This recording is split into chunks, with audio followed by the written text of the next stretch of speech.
오늘의 헤드라인입니다. 강정민 원자력안전위원장이 국정감사 당일 사직을 한 것에 대해 여야 국회의원 모두가 한 목소리로 비판했습니다.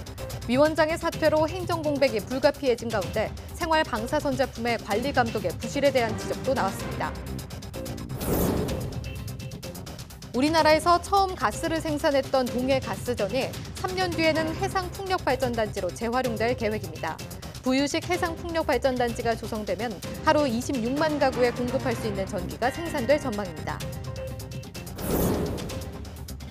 대기오염으로 인해 전 세계 어린이 60만 명이 매년 숨지고 있다는 연구 결과가 나왔습니다. 전 세계 어린이 18억 명 중 93%가 건강에 악영향을 미치는 오염된 공기 속에서 생활하고 있었습니다.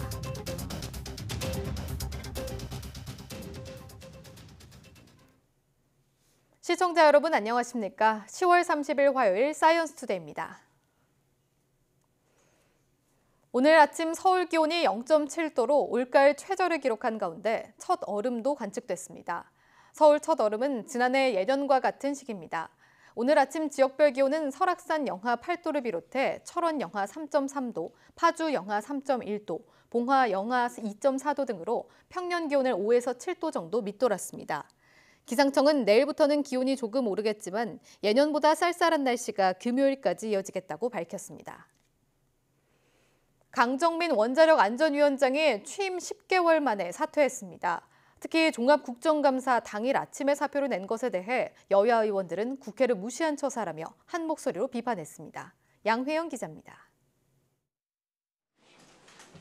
강정민 원자력안전위원회 위원장이 국정감사 날 아침 갑자기 사직서를 제출했습니다. 지난 12일 국정감사에서 연구비 유용 의혹과 작용 논란으로 사퇴 압박을 받은 지 보름여 만입니다. 갑작스러운 사직에 여야 의원들은 한 목소리로 강 전 위원장을 질타했습니다. 어쨌든 국회에서 국정감사 중에 문제제기가 있어서 사퇴한 거잖아요. 국회에서 문제제기를 했는데 이렇게 하는 거는 크게 보면 정부가 이렇게 하면 안 되죠. 국회를 무시하는 거 아닙니까? 아침에 사표를 제출하고 그게 10시 국감 시작 전에 비정상적으로 사표가 수리가 되고 이런 것들에 대해서 이게 국회 무시고 또 국민 무시고. 위원장이 사퇴함에 따라 원자력안전위원회는 강 전 위원장의 결격 사유를 확인하기 위해 청구했던 공익감사도 취하했습니다. 국감장에서는 라돈 침대의 원료인 모나자이트 등 생활방사선 제품의 관리감독 부실 우려에 대한 지적도 이어졌습니다. 각 부처에서 어떻게 컨트롤을 하실 것이냐고 여쭤봤더니 그때 이제 차관회의 7번 하셨는데 나온 대책이 별거가 없었어요. 계속 협의한다였거든요. 원안위가 그래도 제일 주무부처라고 국민들은 다 그렇게 인정을 하고 있기 때문에요. 원안위가 보다 선제적인 입장을 내주셔야지 될 거라고 생각을 합니다. 라돈 침대를 6년 동안 사용하다 폐암에 걸린 피해자가 직접 국감장에 나오기도 했습니다. 저희가 피해자만 있고 가해자가 없는 이러한 사태가 다시 없었으면 하고요. 돌이킬 수 없는 저희 사태를 뒤로하고 저희가 마지막 피해자였으면 하는 마음에서. 라돈 침대 수거가 완료되지 않았다는 지적에 대해서 원안위 측은 일부 미수거 제품이 있었다며 지속해서 관리하겠다고 답했습니다. YTN 사이언스 양회영입니다. 내년에 첫 선을 보이는 5G 스마트폰의 평균 가격은 80만 원이 넘을 것이란 분석이 나왔습니다. 시장 조사 업체 스트래티지 애널리틱스는 5G 단말기가 처음 등장하는 내년 5G 스마트폰의 평균 판매 단가가 $756, 우리 돈으로 약 86만 원에 달할 것으로 전망했습니다. 또 내년 5G 단말 시장은 410만 대 수준으로 시작해 2021년 1억 700만 대 수준으로 성장하고 매출도 2023년 약 215조 7천억 원까지 급성장한 것으로 내다봤습니다. 오늘부터 스마트폰으로 KTX 승차권을 구매한 경우 열차를 놓치더라도 열차 출발 후 10분 이내라면 스마트폰 앱으로 돈을 돌려받을 수 있습니다. 이 경우 기차역에 가지 않더라도 코레일톡을 이용해 반환 위약금 일부를 제외한 금액을 돌려받을 수 있습니다. 단 열차 출발 후 코레일톡으로 승차권을 반환하려면 먼저 스마트폰에 GPS 기능을 켜고 코레일톡 앱의 위치 정보 접근을 허용해야 합니다. 코레일은 오늘부터 이러한 내용의 열차 출발 후 코레일톡 승차권 직접 반환 서비스를 시범 운영한다고 설명했습니다. 동해가스전은 우리나라에서 가스를 처음으로 생산한 곳인데요. 3년 후 가스 생산이 다 끝나면 이 시설을 부유식 해상풍력발전단지로 활용한다는 계획입니다. 김인철 기자가 취재했습니다. 울산 남동쪽 58km 앞바다의 동해가스전입니다. 2021년 가스 생산이 끝나면 철거를 해야 하는데 석유공사는 이 시설을 울산시가 추진하는 부유식 해상풍력발전단지 시설물로 제공하기로 했습니다. 울산시는 가스전 시설에 계측 장비를 설치하고 가스 파이프라인은 해저 케이블 관로로 활용하면 사업비를 줄일 수 있다는 계산입니다. 예정지의 풍속이 초속 7.5m로 양질이라는 조사 결과까지 나왔고 육지와 멀리 떨어져 소음 민원도 최소화하는 이점도 있습니다. 울산시는 부유식 해상풍력단지 조성 비용 1조 5천억 원을 민간 투자를 통해서 해결하기로 했습니다. 울산시는 0.75메가와트급 부유식 풍력 발전기를 울산 서생 앞바다에 설치해 실증 실험을 하기로 했습니다. 또 노르웨이와 영국 등의 부유식 풍력 발전단지를 운영하는 해외 전문 기업의 경험과 기술 자문을 받기 위해 에너지 국제 포럼도 열었습니다. 포항, 수심 등 천혜의 자연 조건과 세계 최고의 조선 해양 산업을 접목한다면 새로운 미래 성장 동력이 되리라 확신합니다. 부유식 해상풍력 발전단지는 5메가와트급 풍력기 50개로 하루 26만 가구에 전기를 공급할 수 있는 규모. 울산시는 신재생에너지 생산뿐만 아니라 해상관광단지로도 활용될 것으로 기대하고 있습니다.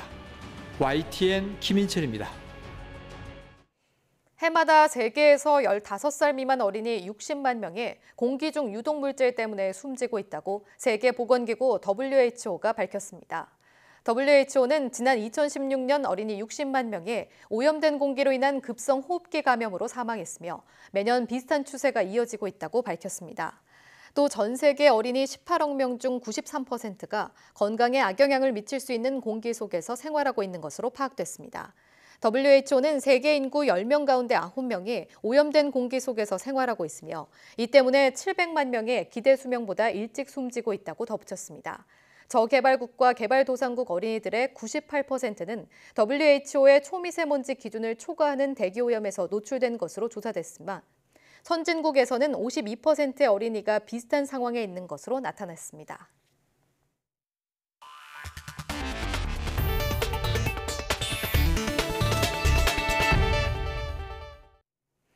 어제 승객과 승무원 등 탑승자 전원이 숨진 인도네시아 여객기 추락 사고와 관련해 사고기가 사고 하루 전 발리에서 자카르타까지 운항할 당시 기술적인 문제가 발생했다는 사실이 새롭게 밝혀졌습니다. 박상남 기자의 보도입니다.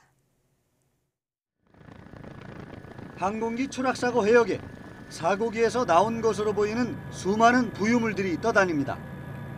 잠수부들은 항공기 잔해물 수색에 여념이 없습니다. 인도네시아 정부는 사고 해역에 수색 전문가를 대거 투입해 항공기 잔해와 사망자 유해 일부를 인양했다고 밝혔습니다. Mungkin saya klarifikasi, coba nanti dicek lagi. Sudah 9 kantong mayat yang sudah dikirim ke Rumah Sakit Polri Kramat Jati. 사고기는 어제 이른 아침 자카르타 공항을 이륙한 뒤 2, 3분 만에 회항을 요청했지만 결국 10분 뒤 바다로 추락했습니다. 189명이 탑승한 사고 여객기에 외국인은 인도와 이탈리아인 등 2명이 타고 있던 것으로 확인됐습니다. 이런 가운데 해당 항공사 대표는 사고 여객기에서 사전에 이상 징후가 있었다고 밝혔습니다. Rilis untuk terbang. Memang ada laporan mengenai masalah teknis dan masalah teknis ini sudah dikerjakan sesuai dengan prosedur maintenance yang 사고 당시 날씨에 문제는 없었던 것으로 보입니다. Tadi pas benar waktu ada suara pedas saya malah lagi di luar di pinggir pantai. Cuma karena keadaannya gelap, mendung, ya saya jadi nggak menghiraukan tuh ya. 현재로서는 사고기의 블랙박스가 회수되어야만 정확한 사고 원인 파악이 가능할 전망입니다. 사고기는 수심 30m 내외의 얕은 바다에 추락해 잔해 인양이 어렵지 않을 전망입니다. Jadi kita untuk malam ini kita untuk memastikan posisi pesawat di laut itu dengan menggunakan scan sonar. Mudah-mudahan nanti malam. 사고기 제작사인 보잉사 측은 이번 사고에 애도의 뜻을 표하고 인도네시아 당국의 사고 원인 조사에 적극 협력할 것이라고 밝혔습니다. YTN 박상남입니다. 사람이 만드는 해양 소음이 돌고래들의 의사소통을 방해하고 있는 것으로 조사됐습니다. 미국 메릴랜드 대학 환경과학센터의 헬렌 베일리 박사 연구팀은 선박들이 오가며 만드는 해양 소음 때문에 돌고래들의 울음소리가 단순해지고 있다고 과학저널 생물학회보 최신호에서 밝혔습니다. 연구팀은 북대서양 해안에서 약 30여 킬로미터 떨어진 해저에 수중 청음기를 설치하고 선박의 소음과 큰 돌고래의 울음소리를 측정했더니 배가 지나갈 때 돌고래 울음소리가 확연히 크고 짧게 변하는 것으로 나타났습니다. 이는 시끄러운 술집에서 상대에게 들리도록 큰 소리로 짧게 말하는 것처럼 돌고래도 해양 소음 때문에 울음소리를 크고 짧게 하는 것이라고 연구팀은 분석했습니다. 위기에 빠진 곰을 구조하는 것은 쉽지 않습니다. 몸이 육중해 다루기 어렵고 되레 곰이 공격할 수도 있기 때문인데요. 중국에서는 기발한 아이디어를 냈습니다. 화면 함께 보시죠.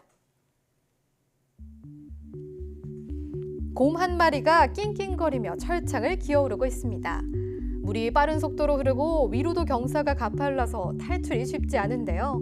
수력발전소 시설물에 빠진 이 곰은 거의 탈진해가고 있습니다. 시민들도 섣불리 나서지 못하는데 의외의 구세주가 나타났습니다. 다름 아닌 빨간색 굴착기.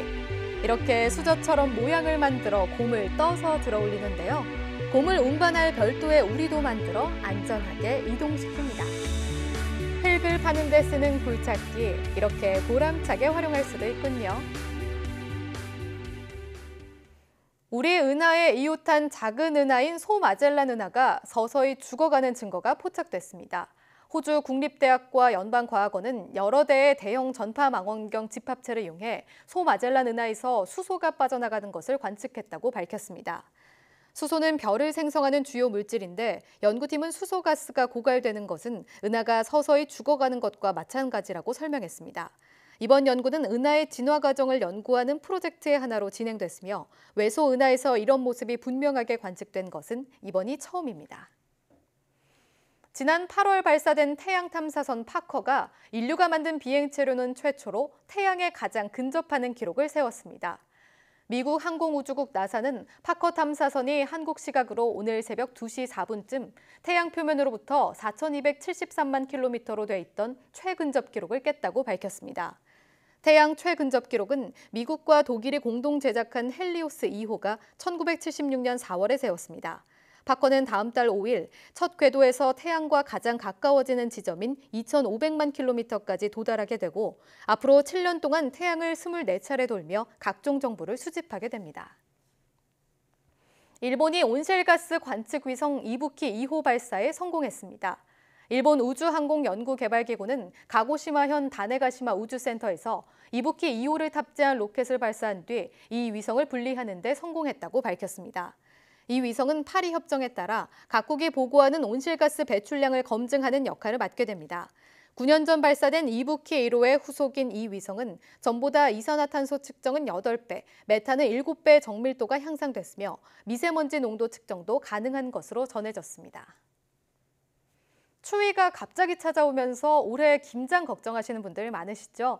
본격적인 김장철을 맞아 어려운 이웃을 돕기 위한 사랑의 김장 나눔 행사가 시작됐습니다. 이정우 기자입니다.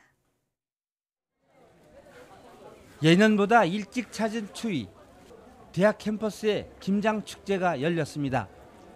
적당히 절인 배춧잎 속에 맛깔스러운 양념을 넣는 대학생들의 손길에는 정성이 듬뿍 담겨 있습니다.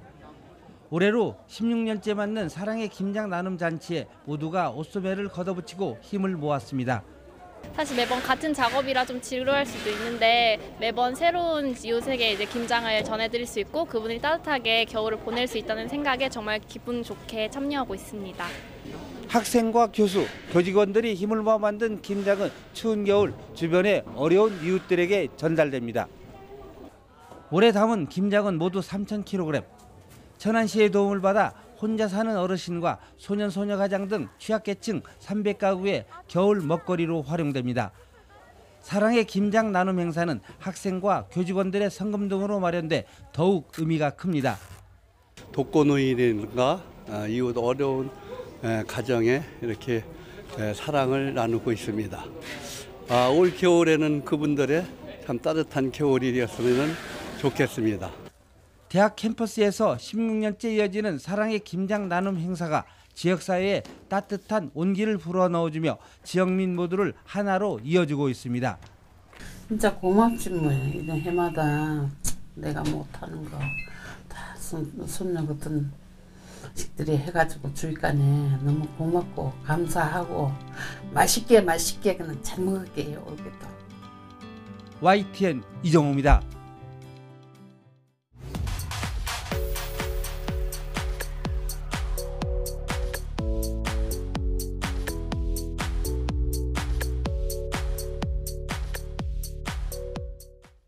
탈모는 유전적 영향이나 노화뿐만 아니라 다양한 원인에 의해 발생하는데요. 스트레스도 큰 영향을 끼친다고 합니다. 그래서 최근 젊은 층에서도 탈모 고민이 있는 사람들이 많다고 하는데요. 오늘 오후 4시 사이언투데이에서는 현대인들의 고민, 탈모에 대해 자세히 알아보겠습니다. 오늘 오후도 많은 시청 부탁드립니다. 고맙습니다.